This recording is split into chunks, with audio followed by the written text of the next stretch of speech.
Je m'appelle Frédéric Lavoie, je suis une citoyenne de Saint-Roch. Le nickel, j'en ai parlé, j'ai parlé juste de ça pendant les 2 dernières semaines. On est un peu saturé par rapport à ça.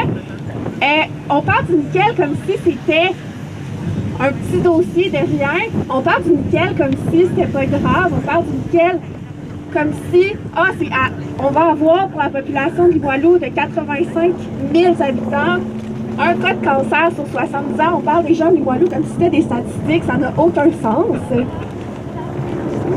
On parle aussi du nickel comme si c'était le seul enjeu de santé publique qu'il y avait dans la basse ville, qu'il y avait à la ville de Québec. C'est pas le seul enjeu de santé publique. Oui, il y a le nickel, mais il y a la poussière rouge. Est-ce que vous vous souvenez de la poussière rouge?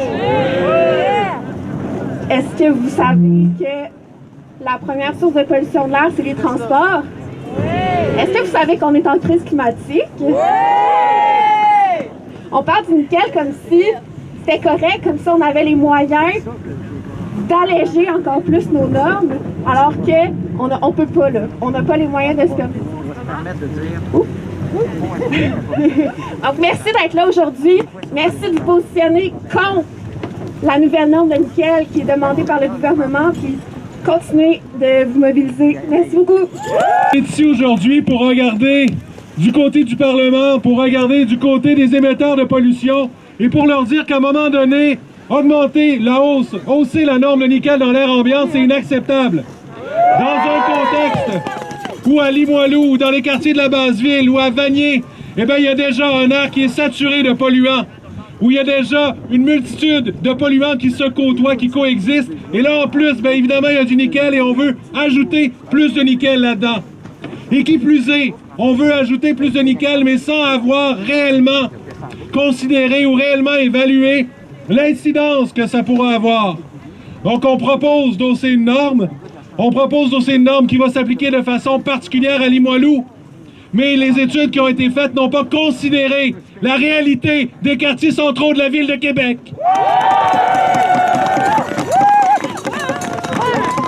On a jusqu'au 20 février pour agir. On a jusqu'au 20 février pour se faire entendre et pour demander clairement au ministère de l'Environnement et de la lutte au changement climatique et demander clairement au premier ministre du Québec, François Legault, de reculer sur la hausse de la norme du nickel qui est inacceptable. Ici à Limoilou, on va avoir un air de qualité et dans un contexte où on ne sait pas qu'est-ce qui va arriver et où on n'a pas évalué, le principe de précaution doit s'appliquer et la santé de la population doit être préservée. En 2013, ça a été une de nos plus belles victoires de forcer le gouvernement à réviser, même 2 ans après qu'il ait adopté sa norme de nickel, pour ajouter une norme journalière qui tenait compte des pics, qui tenait compte des incidents journaliers et pour resserrer très fort le signal auprès de l'industrie que ça suffit. Il y a des gens qui vivent ici et vous allez prendre vos responsabilités ou sinon décamper.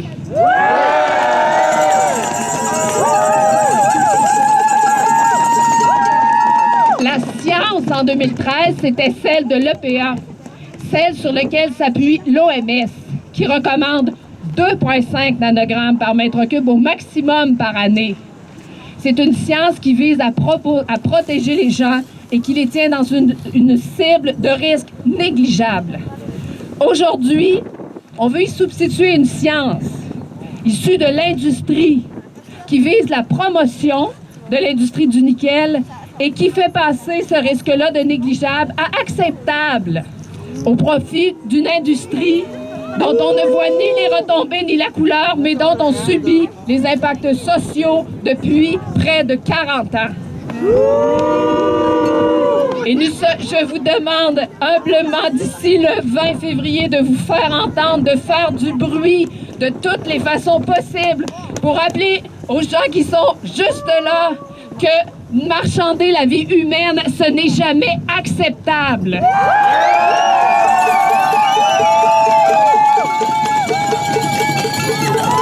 Et que les populations qui vivent ici, mais aussi en Abitibi, sur la Côte-Nord, à côté des zones industrielles, ne sont pas des zones à sacrifier et que nous n'accepterons jamais de nous taire pour que quelques individus, quelque part, s'enrichissent au détriment de notre vie, de notre santé.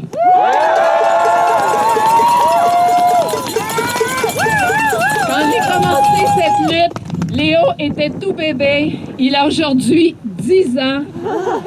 Pour tous les Léos, battons-nous et faites-vous entendre. Merci. Mais qu'est-ce qu'on veut alors? On veut une bonne qualité de l'air. Alors je vous pose la question. Qu'est-ce qu'on veut? Une bonne qualité de l'air! Qu'est-ce qu'on veut? Une bonne qualité de l'air! Qu'est-ce qu'on veut? Une bonne qualité de l'air! J'espère qu'ils ont entendu. Merci beaucoup. Déposez les mémoires jusqu'au 20 février, je vous en supplie. Je suis sûre qu'ensemble, on peut avoir une bonne qualité de l'air à Québec. Mais j'ai pas fini. Je vous invite le 10 février prochain. C'est pas fini cette lutte-là. Une autre manifestation pour la qualité de l'air à 16h30 devant l'Assemblée nationale. Ensemble, on va se battre et on va réussir, j'en suis sûre. Merci beaucoup.